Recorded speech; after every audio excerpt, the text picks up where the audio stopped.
یہ نبی کریم نے وعدہ کیا ہے کہ تو سورت واقعہ پڑھ تیرے گھر میں فاقہ نہیں آئے گا۔ حضرت عبداللہ ابن مسعود رضی اللہ تعالیٰ عنہ بیمار تھے تو حضرت عثمان غنی رضی اللہ تعالیٰ عنہ تیمارداری کے لیے تشریف لے گئے اور جا کر کے کہا کہ آپ بڑے بیمار ہیں، آپ کی بیٹیاں زیادہ ہیں، میں چاہتا ہوں کہ خزانے میں سے کچھ مدد کروں۔ تو سیدنا عبداللہ ابن مسعود رضی اللہ تعالیٰ عنہ اٹھ کے بیٹھ گئے اور کہنے لگے امیر المومنین، اللہ آپ کو میری طرف سے، میری بیٹیوں کی طرف سے بہتر صلہ دے، میری بیٹیوں کو کسی خزانے کی ضرورت نہیں، میں نے انہیں خزانہ دے دیا ہے۔ کہا جناب آپ نے کون سا خزانہ دیا ہے، میں آپ کے مالی معاملات کو جانتا ہوں۔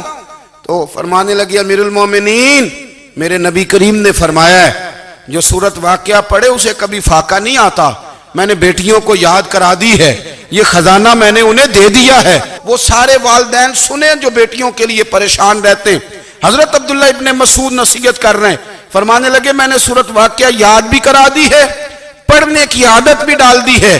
حضور نے فرمایا ہے جو سورت واقعہ پڑھے اسے فاقہ نہیں آتا۔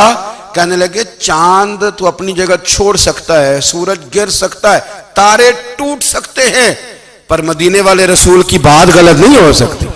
حضور نے فرمایا فاقہ نہیں آئے گا تو انشاءاللہ کبھی بھی نہیں آئے گا۔ کرنے کا کام یہ ہے کہ ہم اپنے معاملات، اپنی عبادات، اپنی دعائیں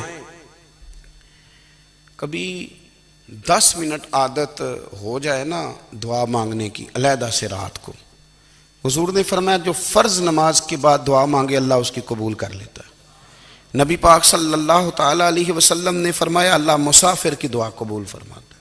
حضور نے فرمایا اللہ مظلوم کی دعا قبول فرماتا ہے۔ حضور نے فرمایا بیمار سے دعا کراؤ اللہ اس کی دعا قبول فرماتا ہے۔ میرے نبی پاک نے فرمایا ماں باپ جب بھی اولاد کے لیے ہاتھ اٹھائیں، ویسے تے بلے شاہ تو آسمانی اڑ دیاں ہی پھڑ دیں، جڑا گھر بیٹھا انہوں بڑھیا ہی نہیں۔ حضور فرمانے لگے ماں باپ جب بھی اولاد کے لیے دعا فرمائیں اللہ ان کی دعا کو قبول کرتا ہے۔ آپ اپنا تعلق بنائیں، دعا کے ساتھ، عبادت کے ساتھ، مصلی کے ساتھ رشتہ بنائیں، استغفار پڑھیں۔ میرے نبی پاک نے فرمایا دعا مومن کا ہتھیار ہے، دعا مومن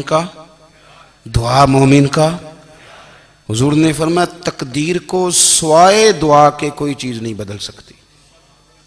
دعا مومن کا ہتھیار ہے، یہ کافر کے پاس کوئی نہیں، یہ ہتھیار ہے مومن کا۔ اللہ کرے آپ کو سمجھ آئے، پھر سنیں کئی بار کہہ چکا ہوں یہ ہتھیار ہے۔ کافر کے مقابلے میں جو تیرے پاس سب سے بڑا ہتھیار ہے وہ دعا ہے۔ دعائیں کرانی چھوڑ دی، کرنی چھوڑ دی، لینی چھوڑ دی۔